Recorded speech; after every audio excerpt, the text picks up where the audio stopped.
Hello everyone, it is me Vegeta T23 and welcome back to my new What If. Today we're talking about what if Vegeta was born with Freeza's potential. Before I start, I'd like to mention that I created a Discord server for you to join. The link is in the description of this video, so if you'd like to join in and talk to me and the rest of my fans, it's there. I'd also like to mention that I created an Instagram so you can survey my very uninteresting life. I mainly post OSU stuff. Now back to the video. In the last part, we discussed how both Goku and Vegeta got their Ultra Instinct forms, and how Whis is amazed at the two Saiyans, now wanting to train them even more. In the future, Trunks has ran away from home into the past and met his friends once again, as well as family. Goku and Vegeta come home just in time for Vegeta Black to come through his rift, and for Vegeta to fight him and defeat him, without the time machine getting pwned. A training montage follows in the time chamber, and both Goku and Vegeta ascend further into Master Ultra Instinct, while Trunks has mastered his Super Saiyan Blue 3. The investigation was also underway during the time the machine was being refilled, and Vegeta figures Zamasu has something to do with it. Once the time machine was fueled up, the three then departed into the future. With the recap out of the way, let's continue the what if. Once they arrived at the future, Goku comments at the sheer pressure in the air and the trash that's around from building collapsed. Vegeta just comments how Trunks is this powerful and how he actually used all his power to destroy half the planet instead of saving it and getting rid of this imposter of his. Trunks was just annoyed at the fact of his own father roasting him and went into the hideout, while Vegeta just tossed a capsule with the buffet at Trunks. Goku and Vegeta negotiated with him and succeeded, much to his dismay. Under the city, Trunks sees that Mai is still alive, but in critical condition, and Bulma sitting there, completely tuckered out and just wanting to take a nap.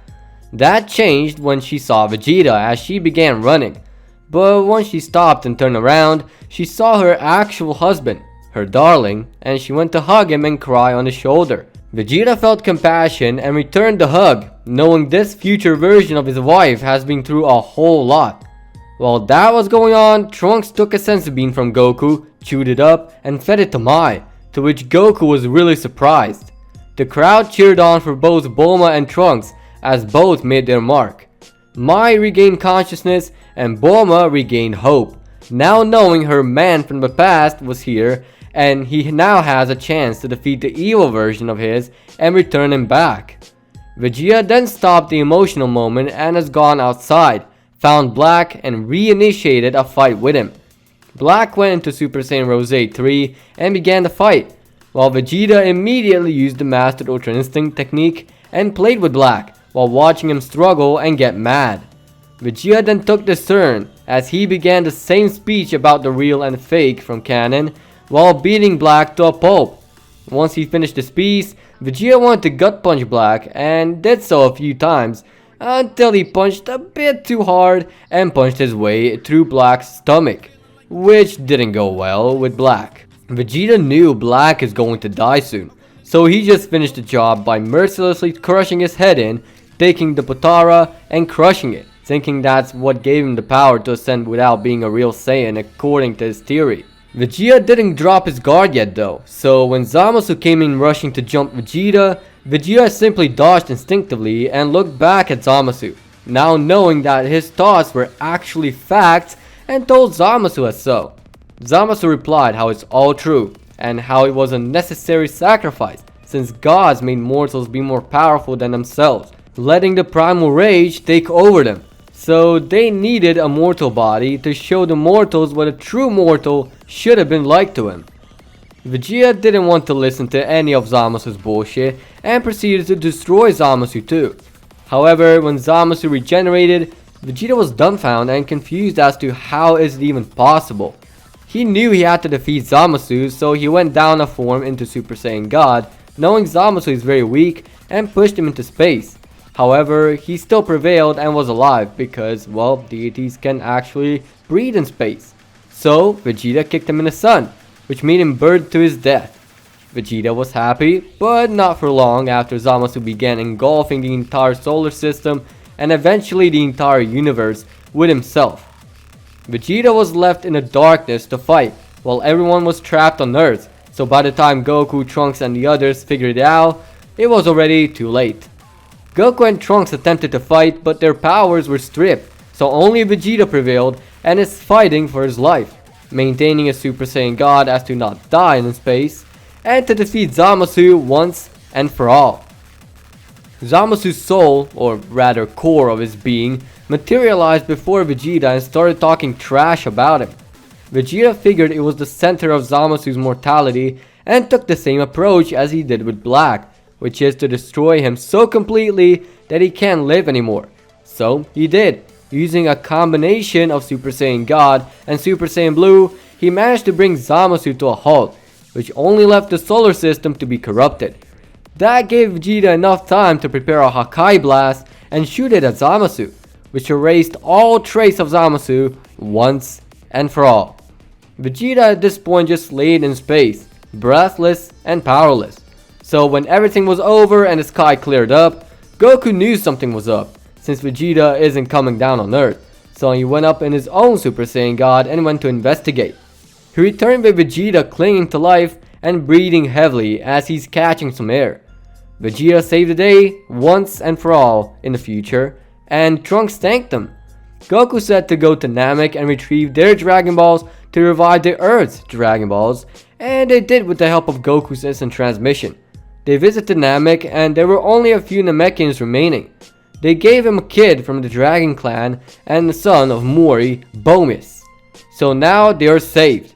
So now when they actually have Dragon Balls, Bulma wished for Vegeta to be brought back to life, with his old body of course, and the wish was granted. So now it was only a matter of wishing everyone who died by Zamasu a black. Now all the people have been brought back and Bulma finally has a real Vegeta to cherish and love. The two then departed back with the help of Trunks and his time machine. Vegeta was thanked by his future son, and then Trunks left for hopefully the last time. After a while, the squad was training for the most part, with humans joining back in on the fun of fighting. So they got plenty stronger now that the Z fighters have started buffing up. So they are ready for pretty much anything. Sadly, Beerus, Whis and Vegeta forgot about the present day Zamasu, so they went to collect everything they could to get rid of him. And, well, Zamasu slipped and paid the price.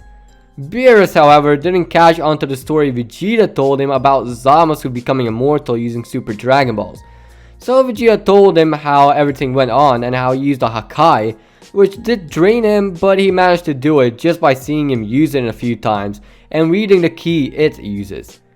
Whis was interested and wanted Vegeta to become a new god of destruction, but Vegeta denied the proposal, at least for a while. Zeno, in the meantime, visited Earth, more specifically Goku, notifying him of the Tournament of Power they spoke of way back during the Tournament of Destroyers. Goku figured he totally forgot about it and made a date with Zeno about it. So now the Tournament of Power is set. Zeno told Daishinkan about the tournament, and so Daishinkan went and told every universe about it, specifically the Kais. Shin pissed himself, and after the Shinkan's visit, he rushed to Earth to notify everyone about it and wanted to know who did it.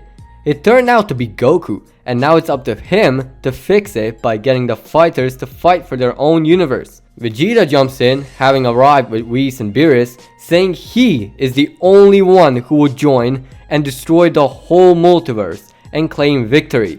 With that, the preliminaries went just as in canon, with the same people participating as well, and Goku is now about to pick the fighters for the tournament. The whole picking thing goes as in per-canon as well, including Freeza, and they are about to be departed to the Null Realm. And with that, we're leaving things be for now. Thank you for watching.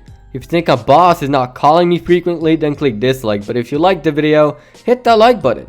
If you'd like me to cover your idea in the near future, comment down below, and as always, peace out.